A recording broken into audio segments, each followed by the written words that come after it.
Izinkan saya, Dinika Masta Simanjuntak, untuk memberikan diseminasi budaya positif di SMP Negeri 1 Teluk Mengkudu.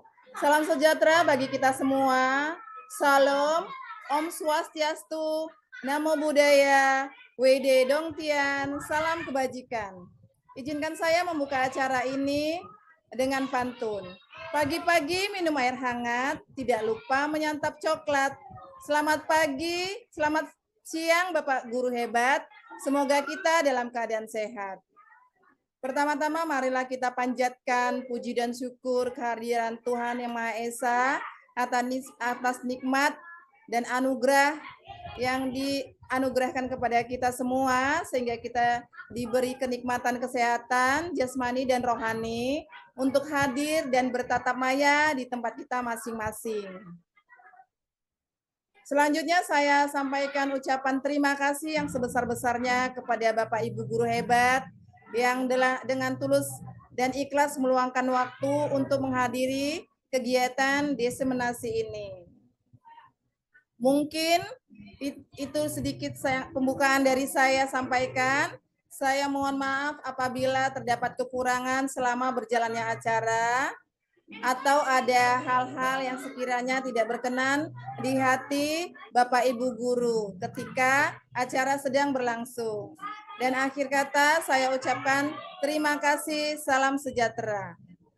Pergi ke pasar membeli kuini, pulangnya melewati gua. Sebelum presentasi ini dimulai, izinkan saya membuka acara dengan doa. Bapak guru hebat, untuk mendapatkan acara ini, kita awali dengan doa.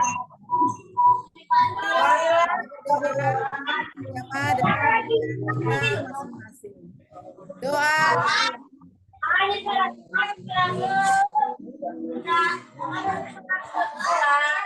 Doa selesai. Jalan-jalan Mangga 2, tidak lupa membeli pasta. Selamat datang Bapak guru hebat semua. Mari kita mulai presentasi dengan bahagia. Pagi-pagi jika bosan pergi ke sawah. Mari kita buka presentasi dengan salam bahagia. Semoga ini membawa berkah. Pak Guru hebat, agenda hari ini adalah yang pertama pembukaan diseminasi dari saya sendiri, yang kedua doa, yang ketiga acara diseminasi budaya positif, yang keempat memungkinkan yang kelima penutup, yang keenam doa. Tulis soalnya ada materi izinkan saya untuk share screen ya Bapak Ibu guru.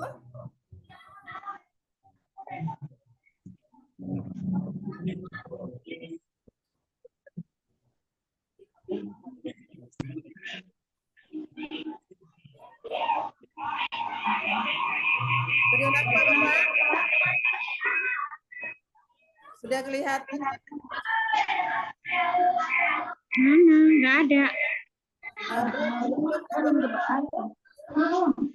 Ini pakai mic speaker dia, nggak dengar. Nggak dengar pakai mic speaker apa namanya? Pakai apa ini? Nggak dengar.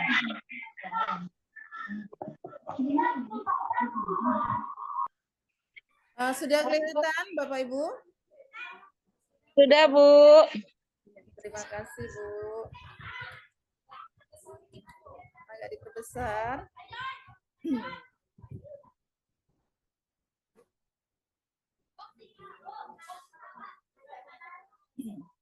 Oke, untuk materi hari ini adalah diseminasi budaya positif di SMP Negeri 1 Teluk Mengkudu.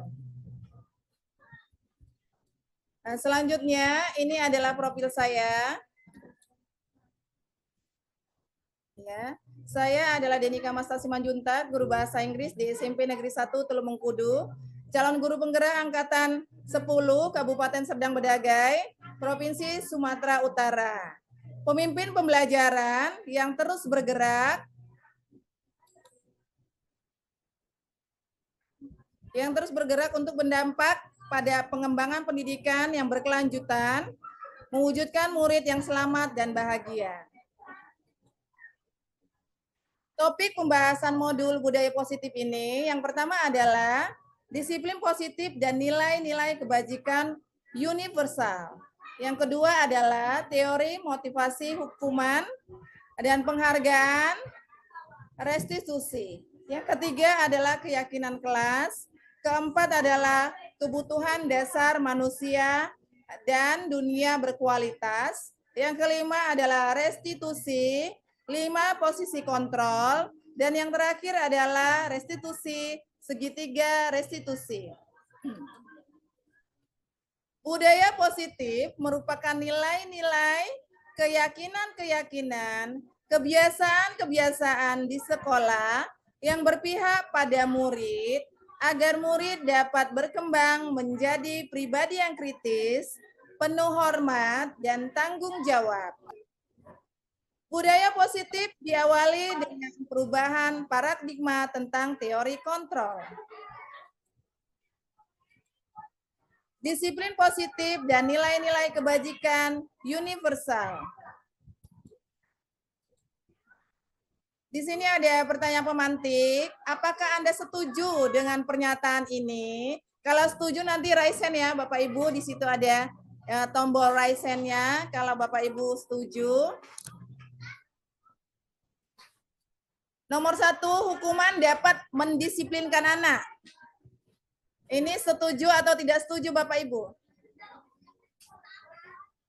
Setuju, Bu. Setuju raise hand, Bu. Biar kita lihat berapa orang yang setuju. Hukuman dapat mendisiplinkan anak. Resen ya? Iya, Bu. Lupa lah. Ya, Bu Yuni setuju. Bu Elin setuju tidak, Bu Elin?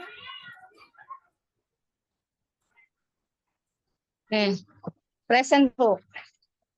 Ya, biar kita lihat. Oh iya, Bu Lala. Bu Lala raise hand, berarti setuju.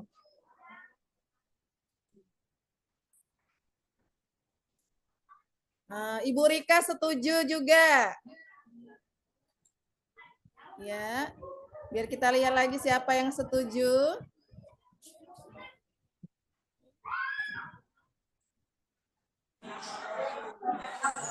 Harus diketik, Bu.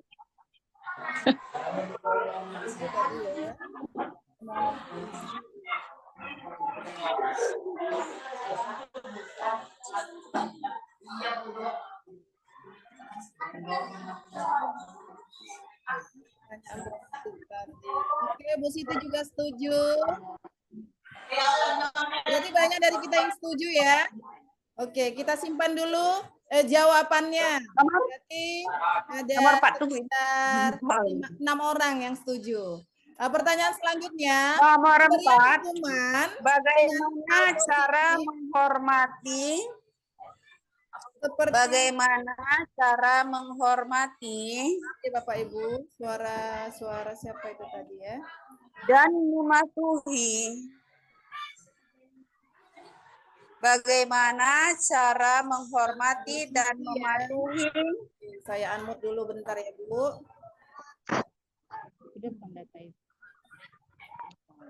Pemberian hukuman dengan hal positif seperti membaca atau membersihkan halaman sekolah dapat meningkatkan disiplin anak. Setuju atau tidak, Bapak Ibu?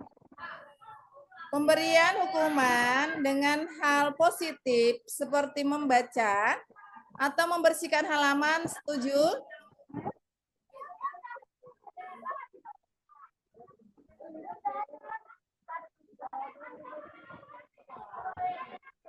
Oke. Sepertinya setuju ya. Yang ketiga, memberikan penghargaan dapat meningkatkan motivasi belajar anak. Setuju, Bapak Ibu? Buka mic-nya, Bu. Setuju, Bu. Setuju. Selanjutnya, disiplin merupakan pendekatan mendidik anak untuk melakukan kontrol diri dan pembentukan kepercayaan diri. Disiplin positif bertujuan untuk bekerja sama dengan murid dan tentang mereka. Penekanannya adalah membangun kekuatan murid daripada mengkritik kelemahan mereka dan menggunakan penguatan positif untuk mempromosikan perilaku baik. Selanjutnya kita akan mempraktekkan perubahan paradigma kegiatan kepalan tangan. Anda ada tugas Anda adalah mengepalkan salah satu tangan Anda. Coba Anda bayangkan bahwa Anda menyimpan sesuatu yang sangat berharga di dalam kepala Anda. Anda perlu menjaga benda tersebut sekuat tenaga Anda karena begitu penting untuk kehidupan Anda. Yang B adalah mencoba dengan segala cara untuk membuka kepalan tangan Anda. Teman Anda B boleh membujuk, mengintimidasi, memarahi, menggoda, menggelitik, bahkan menawari Anda uang agar Anda bersedia membuka kepalan tangan Anda. Apa yang terjadi?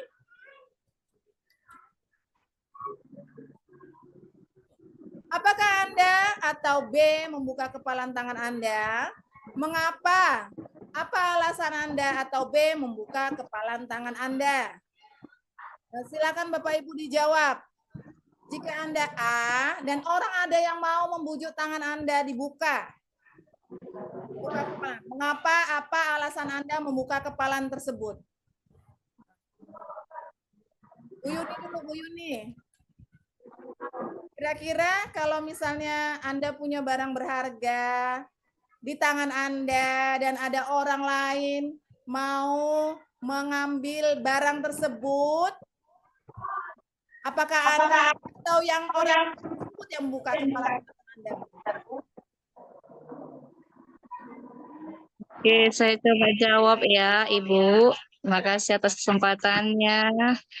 Untuk pertanyaannya akan saya jawab. Mana ini?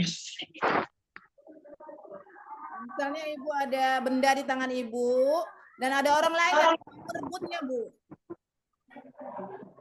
Jadi apa tindakan saya, Pak Bu ya? Apakah Anda melakukannya? Dan mengapa? Kalau menurut saya tidak akan membukanya, Bu. Alasannya, saya tengok dulu siapa orangnya dan untuk keperluan apa dia. Terima kasih. Oke. Kita akan mempertahankan barang yang berharga di dalam kehidupan kita ya, Bu ya. Iya. Terima kasih, Bu. Oke, Bu. Yang kedua, apakah Anda atau B menutup kepalan tangan Anda? Mengapa? Ini saya mohon kepada Ibu Rika dulu yang memberi tanggapan. Kenapa kita menutupnya? Karena atau bisa diperjelas kembali, Bu? Ibu menutup kepalan tangan Ibu. Kenapa? Jadi yang ini membuka. Baik, Bu.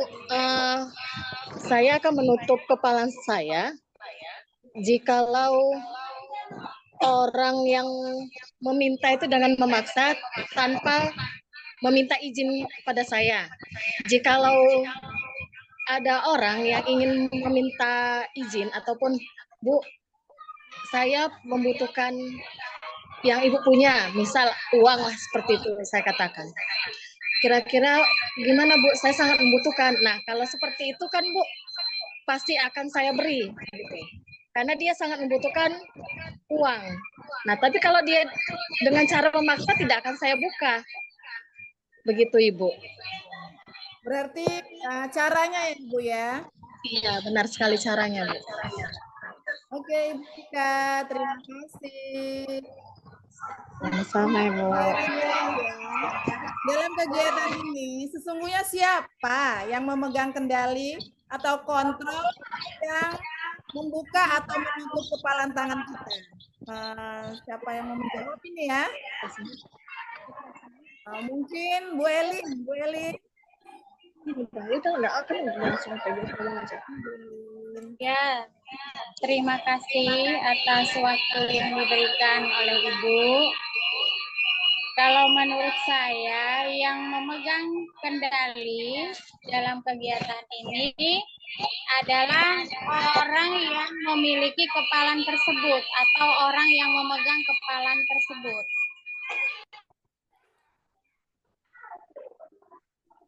Ibu, mohon maaf Bu, mic-nya Bu.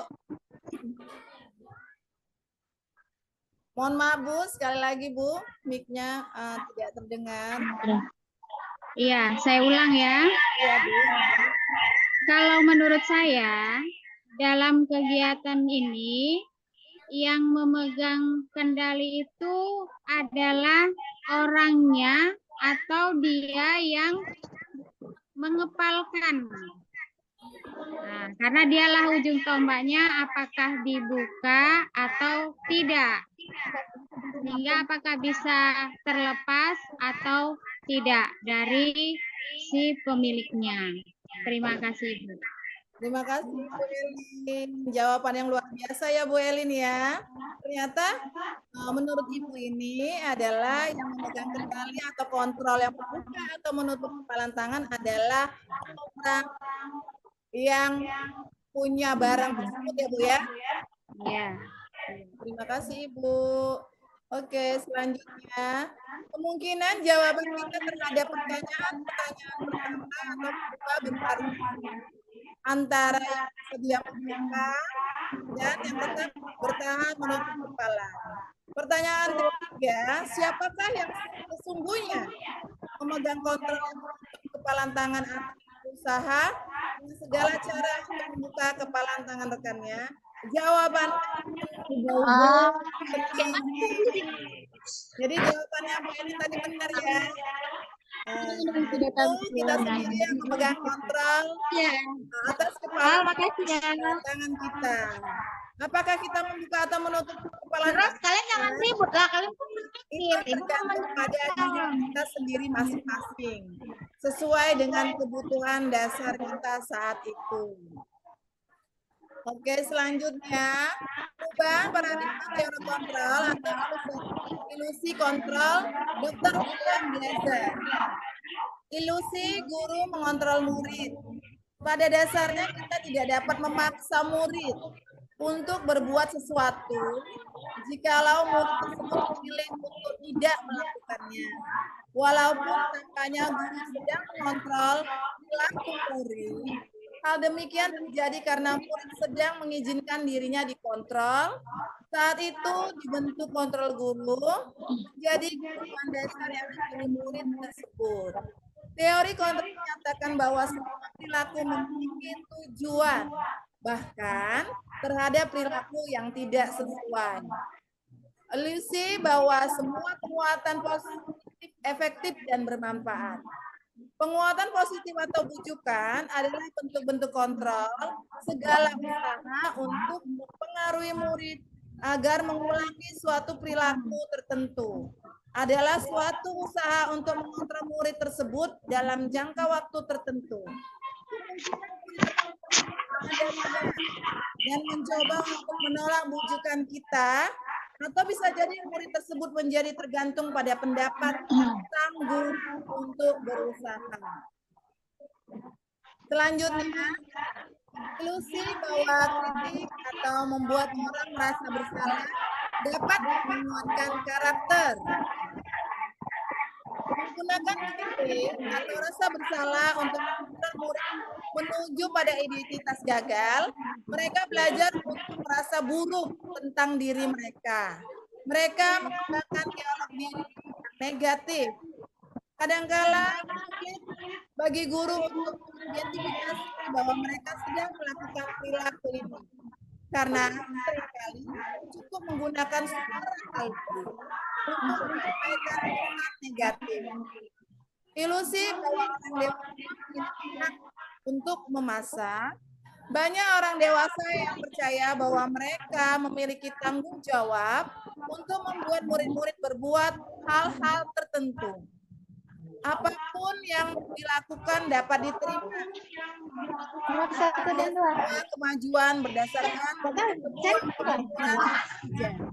Pada saat itu pula orang dewasa akan bahwa tindakan memaksa dia akan efektif untuk jangka waktu panjang dan sebuah hubungan permusuhan akan terbentuk.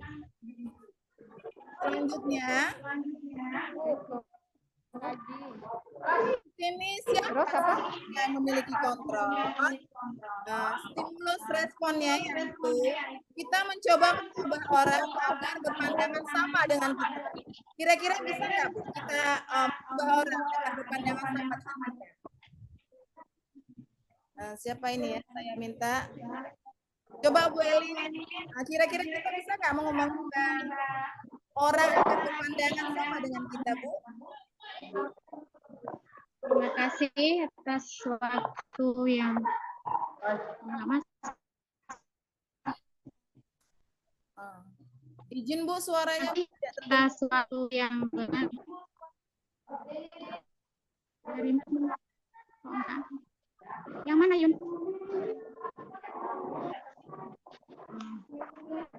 Ya, terima kasih atas waktunya yang diberikan pada saya. Sebenarnya kalau kita diperintahkan untuk pandangan kita kepada orang lain, kalau menurut saya sih tidak bisa. Karena masing-masing orang itu punya sudut pandang yang berbeda. Bisa saja menurut kita itu bagus, tapi menurut orang lain tidak. Begitu. Kalau menurut saya. Terima kasih. Ya, terima kasih. Iya, benar ya Bu. Sesuai dengan teori, seharusnya memang kita yang harus berusaha memahami pandangan orang lain tentang dunia. Untuk selanjutnya, perilaku buruk dilihat sebagai suatu kesalahan. Kira-kira benar nggak ini, Bu? Kamu jawab ya kira-kira. Adakah yang mau raise hand? Perilaku buruk dilihat sebagai suatu kesalahan. Coba saya minta Bu Yuni Dawati, coba Bu. Ibu Yuni Dawati. Baik, terima kasih Ibu atas kesempatannya untuk menjawab pertanyaannya. Maaf Bu, bisa diulang kembali pertanyaannya? Perilaku buruk dilihat sebagai suatu kesalahan. Bagaimana benar atau tidak ini? Oke, perilaku buruk merupakan salah satu kesalahan. Saya rasa benar, Bu.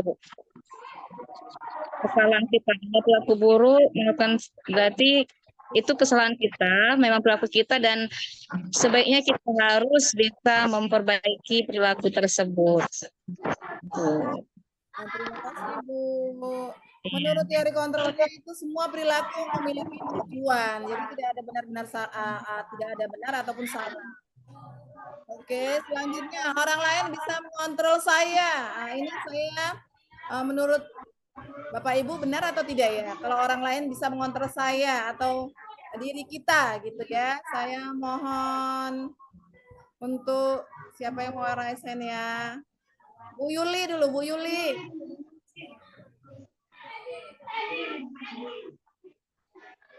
Orang lain bisa mengontrol saya atau diri kita. Bu Miss kayaknya ini mau menjawab ini. Silakan Bu Miss.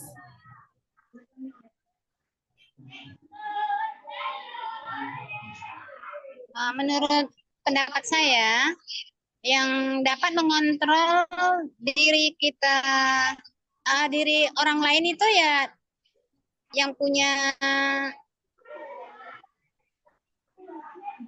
dirinya itu. Kalau orang lain nggak bisa mengontrol dirinya. Kalau kita bisa, hanya kita yang bisa mengontrol diri kita sendiri. Itu menurut pendapat saya. Iya, terima kasih ya Bu. Iya, sesuai dengan teori kontrol, hanya Anda yang bisa mengontrol diri Anda. Jadi bukan orang lain ya. Oke, selanjutnya saya bisa mengontrol orang lain. Menurut Bapak Ibu guru ini benar atau tidak ya?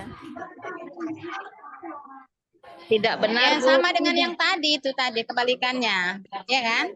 Yang orang lain, iya. Anda tidak bisa mengontrol orang lain. Orang Oke, lain. selanjutnya adalah pemaksaan ada pada saat bujukan gagal. Udah bujuk anak tersebut, baru kita paksa jadinya. Benar atau tidak, Bapak Ibu? Ini anak mungkin ada masalah atau bandel, kita bujuk-bujuk, ternyata nggak bisa, ya terpaksa lah kita paksa dia. Benar atau tidak, Bapak Ibu? Siapa yang mau menjawab ini? Bisa nggak memujuk? Ibu Lia, silakan Ibu Lia.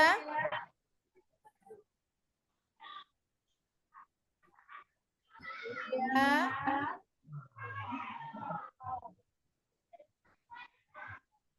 Oke, Bu Yuni, coba Bu Yuni. Kira-kira kalau kita pemaksaan pada saat bujuk gagal itu benar atau tidak, Bu? Menurut Ibu? Oke, terima kasih atas kesempatannya lagi. Saya coba jawab pertanyaannya ya, Bu. Ya, saya menjawab atas apa yang saya miliki. Mungkin saya nanti bisa berbeda sama ibu-ibu yang lain, bapak ibu yang lain. Nah, kalau menurut saya dibujuk tadi tidak bisa ya, Bu? Iya, kita tidak bisa, ya terpaksalah kita paksa, Bu. Ya kalau saya seperti itu, Bu, saya bujuk nggak bisa, tapi ada saya kasih sedikit paksaan supaya anak itu mau. Maksud saya seperti itu, Bu, nggak apa-apa. Dibujuk dulu, nggak bisa dibujuk, ya agak dipaksa lah. Tapi paksanya bukan dengan kekerasan ya, Bu, cuma tindakan yang tegas. Ya, lebih Nah, tegas itu menurut lagi saya. ya, Bu ya. Ya, gitu. Kita coba pendapat Bu Mis mungkin berbeda, Bu Mis.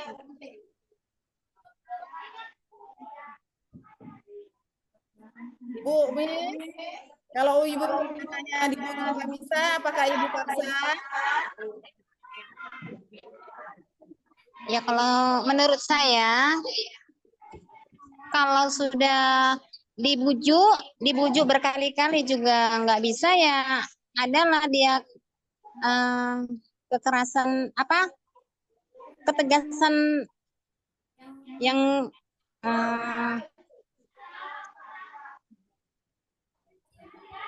Yang harus kita ketegasan lah, suatu ketegasan supaya anak itu mau menuju ke yang lebih baik lagi. Ya, terima kasih Ibu. Ternyata menurut teori kontrol itu kolaborasi konsensus menciptakan pilihan-pilihan baru. Jadi di sini tidak ada benar salah ya Bu cara kita. Nah, selanjutnya model berpikir menang atau kalah. Gimana? Model berpikir menang atau kalah. Kalau anak ini sudah mengikuti kita berarti kita yang menang. Berarti anak tersebut kalah. Kalau kita paksa dia dan anak tersebut ikut, berarti kita pikiran kita ini kita adalah pemenang dan anak kalah. Benar atau tidak ya Bu?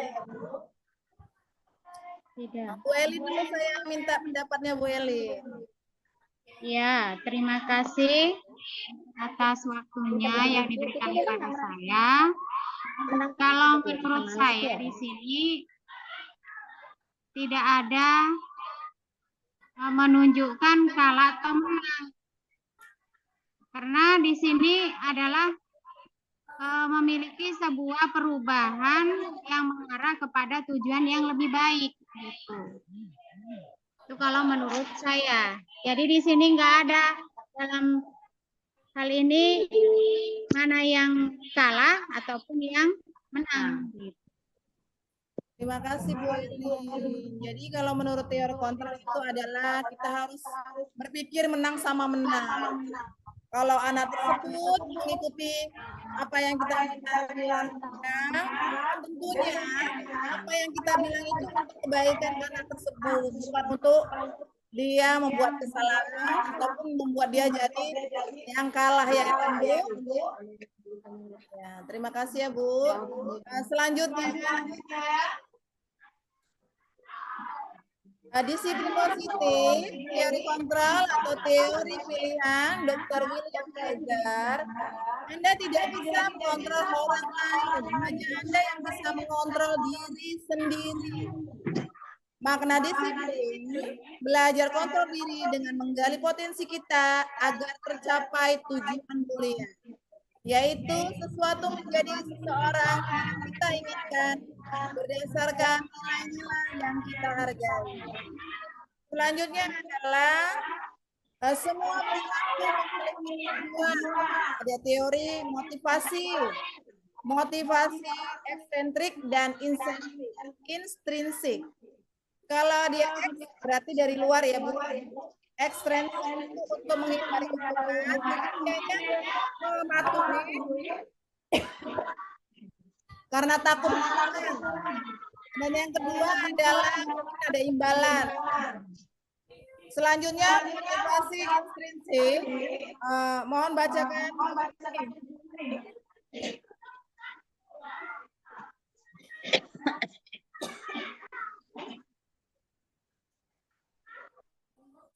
Izin Bu, saya baca ya. Iya Ibu. Yang nomor 3. Enggak nampak Ibu.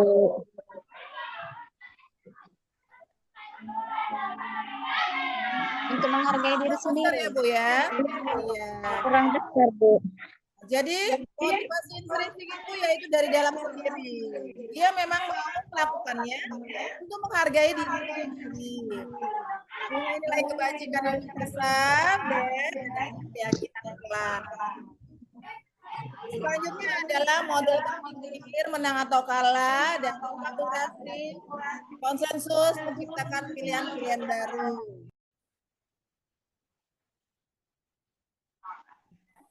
Model berpikir menang kalah, kolaborasi dan konsensus, dan menciptakan pilihan-pilihan baru.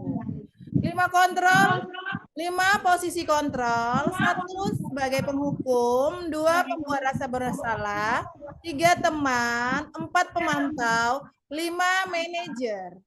Segitiga restitusi, yang pertama adalah menstabilkan identitas, kedua validasi kebutuhan, 3 menanyakan keyakinan. Realitas atau kebutuhan kita berbeda, kita berusaha memahami pandangan orang lain tentang dunia. Setiap orang memiliki gambaran berbeda. 5 kebutuhan dasar manusia, yang pertama adalah bertahan penguasaan, kasih sayang dan rasa diterima, kesenangan dan kebebasan. Selanjutnya, nilai-nilai universal, nilai-nilai kebajikan adalah sifat-sifat positif manusia yang merupakan tujuan yang ingin dicapai setiap individu. Nilai-nilai tersebut bersifat universal dan lintas bahasa, suku bangsa, agama, maupun latar belakang. Setiap perilaku atau perbuatan memiliki suatu tujuan. Dr. William Hajar pada teori kontrol tahun 1984.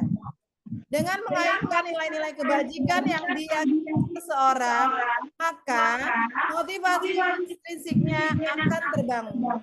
Sehingga motivasi dari dalam untuk dapat mencapai tujuan mulia yang diinginkan. Dia 1998. Nilai-nilai kebajikan yang ingin oleh setiap Anak Indonesia kita kenal dengan profil pelajar Pancasila. Beriman, bertakwa kepada Tuhan Yang Maha Esa dan berakhlak mulia. Mandiri, bernalar kritis, berkebinekaan global, bergotong royong, kreatif.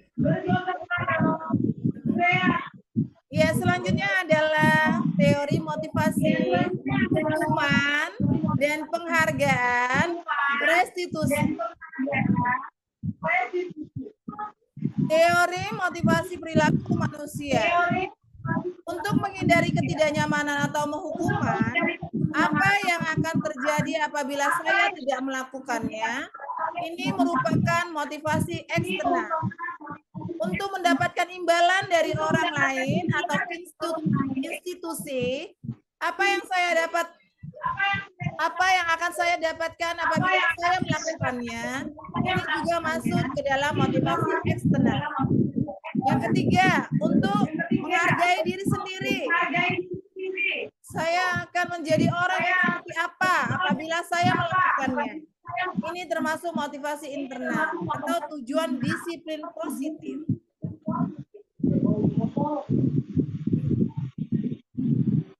Merdeka menurut Ki Hajar Dewantara adalah merdeka itu artinya tidak hanya terlepas dari perintah, akan tetapi juga cakap untuk memerintah diri sendiri. Ki Hajar Dewantara, pemikiran, konsepsi, keteladanan, sikap merdeka, katakan kelima 2013, halaman 469. Di sini ada hukuman dan konsekuensi. Hukuman bersifat tidak terencana atau tiba-tiba. Anak atau murid tidak tahu apa yang akan terjadi dan tidak dilibatkan. Hukuman bersifat satu arah dari pihak guru yang memberikan dan murid hanya menerima suatu hukuman tanpa melalui suatu kesepakatan atau pengarahan dari pihak guru, baik sebelum atau sesudahnya. Hukuman yang diberikan bisa berupa fisik maupun psikis. Murid atau anak disakiti oleh suatu perbuatan atau kata-kata. Di sini beda hukuman dan konsekuensinya, Bapak Ibu. Disiplin dalam bentuk konsekuensi sekarang adalah sudah terencana atau sudah disepakati, sudah dibahas dan disetujui oleh murid dan guru. Umumnya bentuk-bentuk konsekuensi dibuat oleh pihak guru atau sekolah. Dan murid sudah mengetahui sebelumnya konsekuensi yang akan diterima bila ada pelanggaran. Pada konsekuensi, murid tetap dibuat tidak nyaman untuk jangka waktu pendek. Selanjutnya, perbedaan hukuman dan konsekuensi. Hukuman sesuatu yang menyakitkan harus terjadi. Kalau konsekuensi, sesuatu harus terjadi. Hukuman membuat anak sakit, fisik maupun hati untuk jangka waktu lama. Konsekuensi membuat anak merasa tidak nyaman dalam jangka waktu pendek. Hukuman, anak membenci kedisiplinan. Konsekuensi, anak menghargai disiplin. Hukuman itu berupa paksaan. Konsekuensi berupa stimulus dan tanggapan. Hukuman mendorong anak menyakiti diri sendiri. Konsekuensi mendorong anak agar tidak menyesuaikan diri. Hukuman konsep diri yang buruk, konsekuensi konsep diri yang baik. Hukuman anak belajar untuk menyembunyikan kesalahan. Konsekuensi anak belajar untuk mematuhi peraturan. Hukuman marah, rasa bersalah, dipermalukan, merasa tak dihargai. Kalau konsekuensi kehilangan hak, dibuat tidak nyaman, diasingkan, antara time out. Oke, di sini ada tindakan guru. mencatat 100 kali di dalam buku. Mencatat 100 kali di dalam buku, kalimat saya tidak akan terlambat karena terlambat ke sekolah. Ini termasuk hukuman atau konsekuensi ya Bapak Ibu? Masuk dalam hukuman. Iya, Bu Elin hukuman. Bu Miss? Hukuman. Terima kasih. Nanti kita simpan, berarti nomor 1 tadi hukuman. Lari mengelilingi lapangan basket 2 kali karena terlambat hadir di sekolah. Hukuman atau konsekuensi Bapak Ibu? Konsekuensi. Konsekuensi. Bu Elin apa Bu? Konsekuensi. Konsekuensi juga. Berarti tadi yang pertama hukuman, yang kedua konsekuensi. Murid diminta untuk push up 15 kali karena tidak menggunakan masker ke sekolah. Wah, 15 kali ya. Termasuk konsekuensi atau hukuman Bapak Ibu? Tidak menggunakan masker. Iya, termasuk Konsekuensi. konsekuensi. Berarti sudah hukuman, konsekuensi. Menggantikan kertas tugas teman yang telah dicoret-coret. Konsekuensi. Oke. Membersihkan tumpahan air di meja tulis karena tersenggol pada saat belajar. Apa nih kira-kira ya? Konsekuensi atau hukuman? Hukuman ya. Bu Elin hukuman. Bu Miss konsekuensi. Murid disuruh untuk tidak mengenakan sepatu seharian di sekolah karena tidak mengenakan sepatu hitam.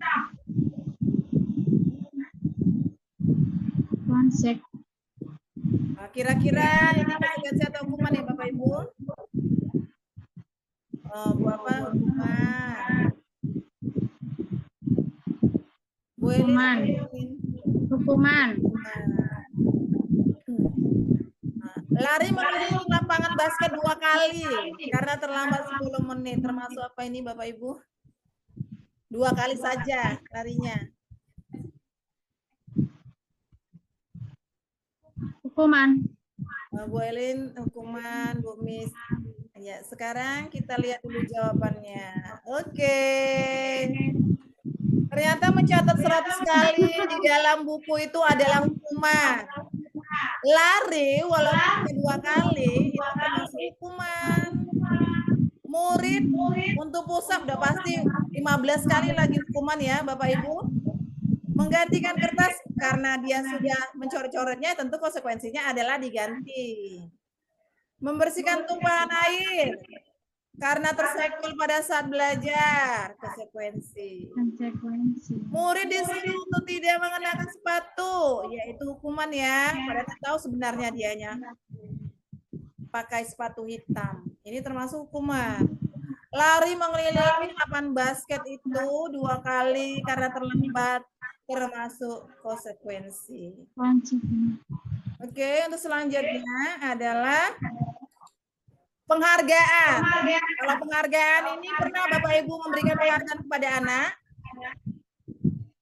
Kira-kira kita pernah nggak memberi penghargaan untuk anak? Atau mengasih benda atau mengasih? Pernah. Nah, Bu Miss bagaimana Bu? Pernah ngasih penghargaan atau enggak Bu? Pernah. Iya, untuk penghargaan itu adalah suatu benda atau peristiwa yang diinginkan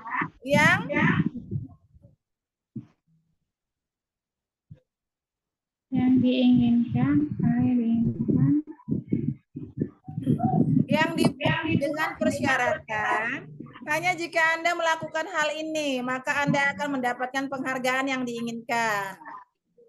Jika kita memberikan seseorang suatu penghargaan untuk melakukan sesuatu, maka kita harus terus-menerus memberikan penghargaan itu. Jika kita ingin orang tersebut meneruskan perilaku yang kita inginkan.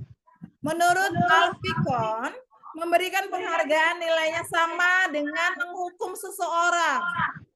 Saat kita berulang kali menjanjikan hadiah kepada anak-anak, agar bertanggung jawab atau kepada seorang murid agar mempelajari sesuatu yang baru, atau kepada seorang karyawan agar melakukan pekerjaan yang berkualitas, kita sedang berasumsi mereka tidak dapat melakukannya atau mereka tidak akan memilih untuk melakukannya. Ini menurut Al-Fiqh. Sekarang apa itu restitusi? Restitusi adalah proses menciptakan kondisi bagi murid untuk memperbaiki kesalahan mereka, sehingga mereka bisa kembali pada kelompok mereka dengan karakter yang lebih kuat. Restitusi juga merupakan proses kolaborasi yang mengajarkan murid untuk mencari solusi untuk masalah mereka dan membantu murid berpikir tentang orang seperti apa yang mereka ingin menjadi atau tujuan kuliah dan bagaimana mereka harus memperlakukan orang lain. Gosen 2004. Ciri-ciri restitusi. Nah, ini saya mohon izin ini untuk Bu Elin membacakan, bisa Ibu? Ciri-ciri restitusi. Kurang nampak, Bu. Oh, tidak nampak ya. Kecil-kecil. Ya. Bu Mis nampak, Bu? Ya.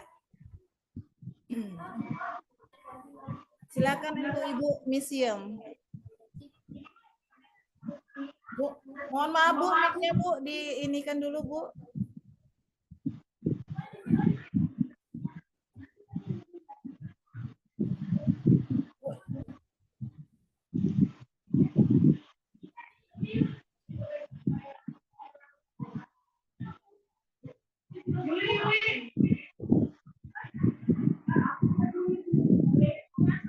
Ciri-ciri restitusi.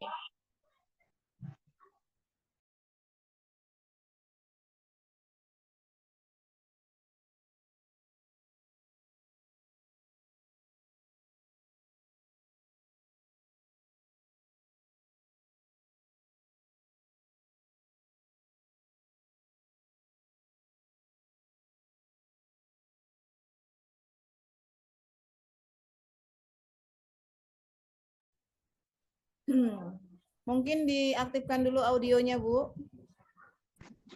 Nah, ada. Ciri-ciri restitusi. 1. Bukan untuk menebus kesalahan, namun untuk belajar dari kesalahan. 2. Memperbaiki hubungan. 3. Tawaran bukan paksaan. 4. Restitusi menuntun untuk melihat ke dalam diri. 5. Restitusi mencari kebutuhan dasar yang mendasari tindakan. 6. Restitusi diri adalah cara yang paling baik. 7. Restitusi fokus pada karakter bukan tindakan. 8. Restitusi fokus pada solusi. 9. Restitusi mengembalikan murid yang berbuat salah pada kelompoknya. Terima kasih Ibu Misiam. Ini sepertinya ada Memsri nih yang raise hand ini ya. Nah, silakan Memsri.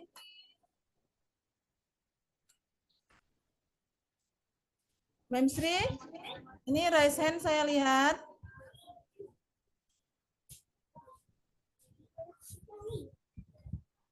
Mungkin terakhir. Ini. Oke, kalau begitu kita lanjutkan untuk materi selanjutnya. Identitas gagal, identitas sukses. Jadi tadi ada hukuman, ada konsekuensi, dan ada restitusi. Untuk hukuman, sesuatu yang menyakitkan harus terjadi. Konsekuensi, sesuatu harus terjadi. Restitusi adalah pilihan. Selanjutnya, hukuman itu tidak nyaman untuk murid, anak, untuk jangka waktu panjang. Korban mendapatkan keadilan. murid atau anak akan tersakiti. Ini untuk hukuman dulu saya bacakan ya. Perilaku pasif agresif meningkat. Sistem tidak akan berjalan bila murid tidak takut. Berlaku hanya pada sebuah institusi, tidak berlanjut pada kehidupan nyata. Peraturannya adalah kamu harus. Murid atau anak membenci peraturan. Berarti ini kalau sudah hukuman, dia negatif. Konsekuensi, sesuatu harus terjadi, tidak nyaman untuk murid atau anak untuk jangka waktu pendek. Korban bisa diabaikan. Murid atau anak dibuat tidak nyaman. Penguatan hanya bertahan dalam jangka waktu pendek. Memerlukan monitoring dan supervisi terus-menerus dari guru. Membantu penerapan mengikuti peraturan dalam masyarakat. Apa peraturannya? Mampukah kamu melakukannya? Terima kasih. Murid atau anak menghormati peraturan. Ini bentuknya adalah netral. Tentu yang kita ambil nanti yaitu restitusi, yang bentuknya adalah positif. Restitusi merupakan pilihan menguatkan untuk murid anak dalam jangka waktu panjang. Korban mendapatkan ganti. Murid atau anak mendapatkan penguatan. Masalah terpecahkan. Murid belajar dan bertanggung jawab untuk perilakunya. Fokus pada pemecahan masalah jangka waktu panjang. Apa yang kamu yakini, apa yang kamu lakukan untuk memperbaiki masalah ini? Murid atau anak hormati dirinya dan orang lain. Nah, sekarang kita masuk keyakinan kelas. Ada. Mengapa tidak peraturan saja?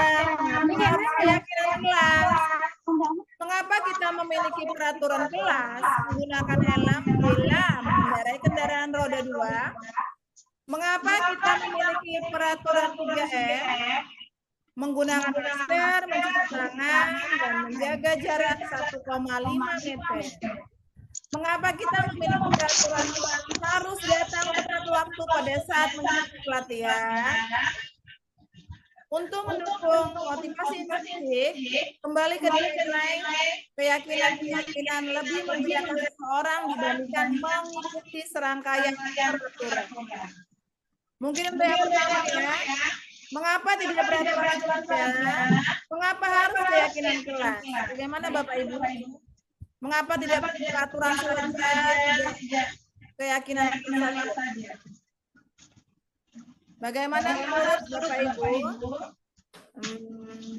Adakah yang raise hand? Dari tadi raise hand.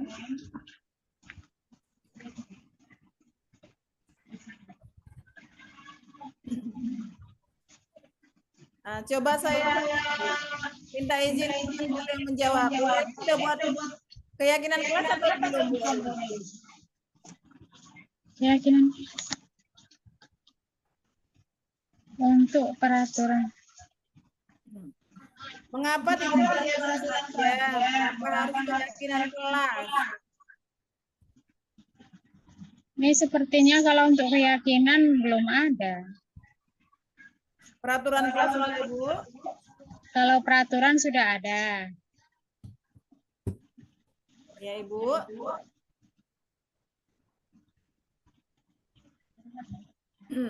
Mungkin untuk keyakinan kelas ini harus kita buat ya Bu ya bersama-sama murid.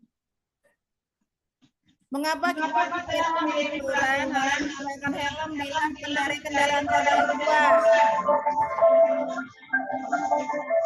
Kira-kira untuk apa ya? Seluruh pelajaran hari ini Mengapa kita memiliki peraturan 3M, menggunakan masker, cuci tangan, dan mengapa kita memiliki peraturan harus datang tepat waktu pada saat mengikuti pelatihan? Kira-kira mengapa ya Bapak Ibu? Saya minta pendapatnya dulu Ibu Yunidawati dulu. Kenapa kita harus patuh peraturan ini? Pertanyaannya.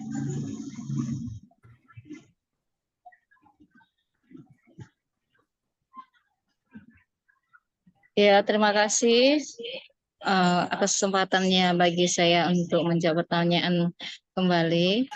Nah, pertanyaannya, kenapa kita harus patuh terhadap peraturan?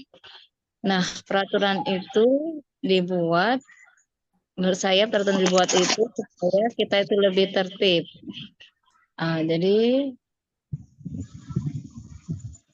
kita wajib mematuhi peraturan agar hidup kita terarah dan lebih tertib lagi. Itu menurut saya, Bu. Ya, terima kasih ya Bu ya. Tentunya peraturan itu dibuat untuk kebaikan bersama ya Bu ya. Ya, selanjutnya. Ya. Di sini ada pertama yaitu keyakinan kelas. Selanjutnya lebih besar lagi lingkupnya yaitu peraturan di dalam kelas. Lebih besar lagi lingkungan positif dan ada budaya positif. Di dalam kesepakatan kelas, yang mana keyakinan kelas, mengapa? Kalau kesepakatan kelas di sini kita lihat datang tepat waktu, mengucapkan salam, menjaga kebersihan sekolah, berdoa sebelum dan sesudah kegiatan, aktif dalam pembelajaran, dan terakhir tertib untuk TK Dharma Wanita Kesatuan 1. Selanjutnya, yang berikutnya di sini ada kami guru dan murid yang saling menyayangi. Kami murid yang semangat belajar. Dan yang terakhir adalah murid yang peduli dengan teman-teman. Ini termasuk contoh dalam kesepakatan. Oke, selanjutnya peraturan dan keyakinan kelas. Kalau di di sini peraturannya selalu kembalikan ke tempatnya. Keyakinan kelasnya adalah tanggung jawab.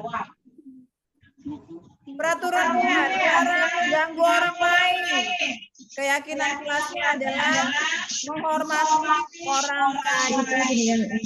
Peraturan yang selanjutnya adalah masuk sekolah 15 menit sebelum pembelajaran dimulai. Keyakinan kelasnya adalah menghormati orang lain, berkomitmen. Peraturan selanjutnya adalah dilarang melakukan kekerasan. Keyakinan kelasnya adalah keselamatan, menghormati orang lain. Peraturan dilarang menggunakan narkoba. Keyakinan kelasnya itu kesehatan. Peraturan selanjutnya yaitu pergantian atau menunggu giliran. Di sini keyakinan kelasnya adalah menghormati orang lain, bersabar. Peraturan keyakinan kelasnya adalah keselamatan. Aku setengah 4 masih dilayani. Jangan berlari di depan kelas atau koridor. Keyakinan kelasnya adalah keselamatan dan keamanan. Untuk selanjutnya kebutuhan dasar manusia dan dunia berkualitas.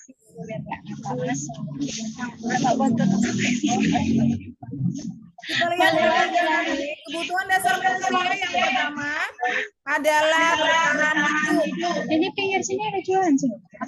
Selanjutnya adalah kasih sayang dan rasa terima, penguasaan, kebebasan, dan Masalah satu nggak tahu nama si bukan tangga. Dia barulah agak Di ini. sini ada kebutuhan dasar manusia, tentunya yang pertama tadi bertahan hidup. Kebutuhan bertahan hidup adalah kebutuhan yang biologis untuk bertahan, misalnya kesehatan, rumah, dan makanan. Yang kedua, kasih sayang dan rasa diterima, atau kebutuhan untuk diterima, Kebutuhan ini dan ketiga kebutuhan berikutnya adalah kebutuhan psikologis. Kebutuhan untuk disayangi dan diterima meliputi kebutuhan yang akan hubungan dan koneksi sosial, kebutuhan untuk memberi dan menerima kasih sayang, dan kebutuhan untuk merasa menjadi bagian dari suatu kelompok. Yang ketiga adalah perasaan atau kebutuhan pengakuan atas kemampuan. Kebutuhan ini diterima dengan kekuatan menjadi kompeten, menjadi terampil, yang mengenal prestasi dan keterampilan kita. Didengarkan dan memiliki harga, rasa harga diri. Yang keempat adalah kebebasan atau kebutuhan atas pilihan. Kebutuhan bebas adalah kebutuhan akan kemandirian, otonomi, memiliki pilihan dan mampu mengendalikan arah hidup seseorang. Yang kelima adalah kesenangan atau kebutuhan untuk merasa senang.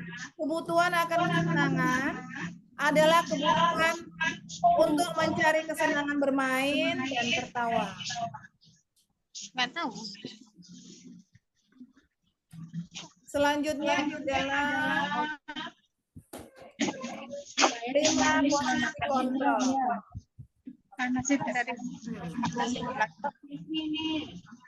Dari tadi. 5 posisi kontrol.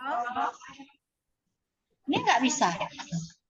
Kembal keluar. Oke, di sini ada penghukum, pembuat merasa bersalah, teman, pemantau, dan manajer. Pertanyaannya adalah,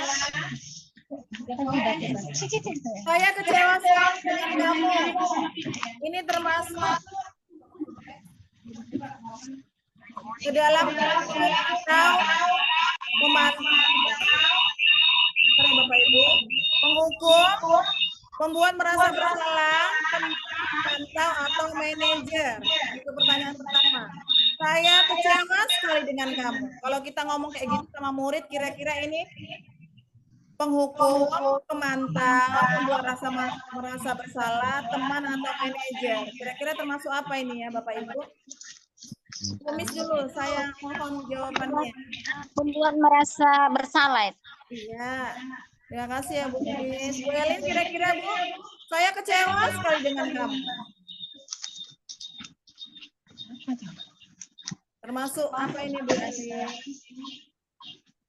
Bersalah itu ada tadi pilihan. Kurang jelas saya itu. Oh, ya. Ini kita simpan dulu jawaban untuk merasa bersalah. Selanjutnya, kamu tidak pernah benar melakukannya. Ini termasuk hukuman, membuat merasa bersalah, teman, atau manajer. Siapa yang bisa menjawab ini ya? Yang menjawab. Merasa bersalah, Bu. Merasa bersalah, Bu. Manajer. Iya, kita skip dulu ya Bu jawabannya, manajer. Ayolah, lakukan demi Ibu. Kira-kira ini apa ya Bapak Ibu? Bisa dijawab bersama-sama bisa Bu? Ayolah, lakukan demi Ibu atau Bapak. Teman. Apa tadi pilihannya? Pembuat merasa bersalah, hukuman, pemantau, teman atau manajer. Teman. Ya, teman.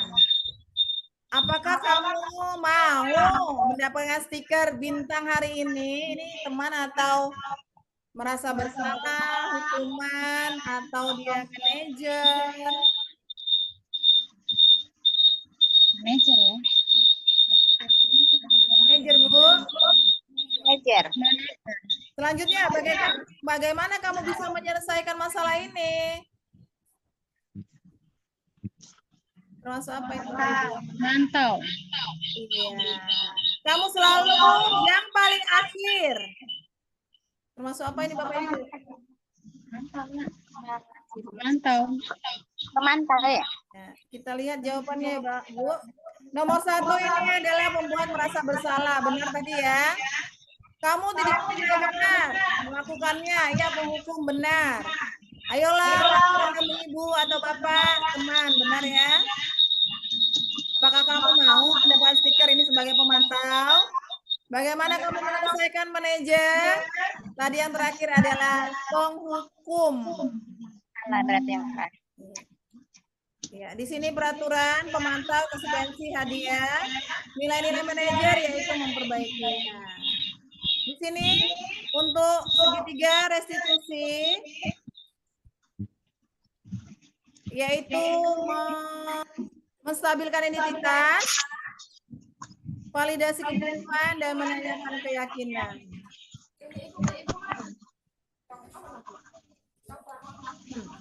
Selanjutnya adalah untuk restitusi kita ada 3 tahapan. Yang pertama adalah menstabilkan identitas. Berbuat kesalahan itu hal yang manusiawi. Tidak ada manusia yang sempurna. Bapak, Ibu juga pernah berbuat salah. Kita pasti bisa menyelesaikan permasalahan ini. Bapak, Ibu tidak tertarik untuk mencari tahu siapa yang benar, siapa yang salah. Bapak, Ibu lebih tertarik untuk menyelesaikan masalah. Kalau kamu punya dirimu sendiri terus-menerus, apakah kamu bisa bersikap baik pada dirimu? Jadi tahap yang pertama adalah menstabilkan identitas.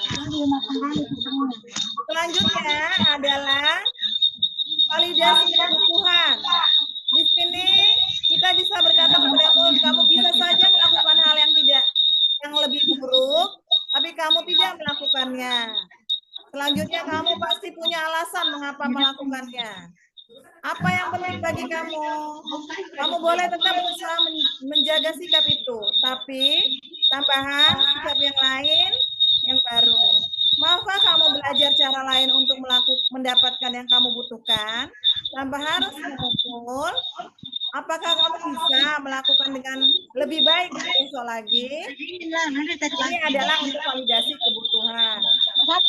Selanjutnya yang terakhir adalah menanyakan keyakinan kita.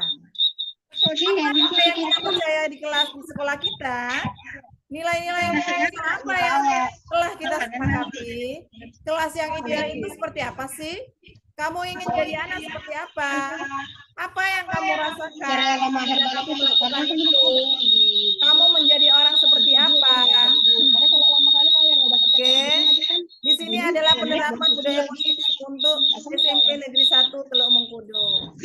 Ini restitusinya ketika saya membuat, bisa dilihat di RTP Drive Google Chrome 1G. Di sini ada linknya.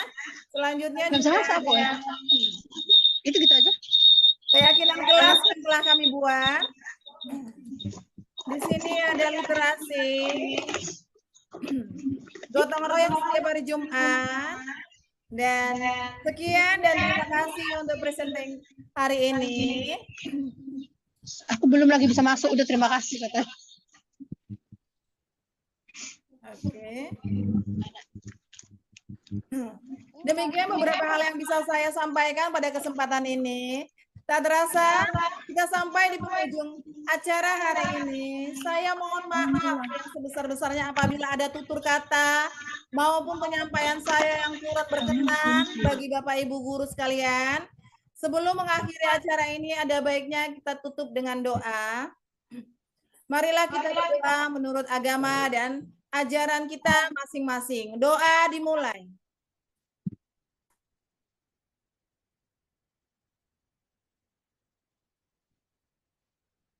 Doa